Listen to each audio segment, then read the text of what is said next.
নেবো। এখানে আমি একটা রেসিপি আপনাদের দেখাচ্ছি।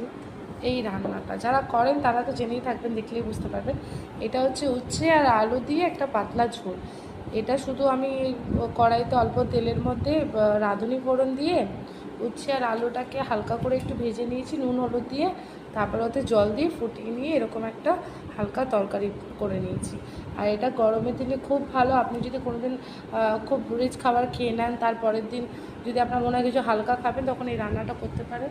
আর যদি আপনি তেতো খেতে ভালোবাসেন, উচ্ছে খেতে, তাহলে তো এই রান্নাটি আপনার জন্য অমৃত, আর কিছুই না। যেমন আমার কাছে এই রান্নাটি খুব খুব খুব প্রিয় রান্না। আমি খুব ভালো খাই, এতে কোনোরকম কোনো মশলা দিই না, শুধু লবণ আর হলুদেই হয়ে যায় রান্নাটা। আর খেতে খুব ভালো লাগে খেতে। আপনারা অবশ্যই এই গরমে একবার ট্রাই করে দেখবেন।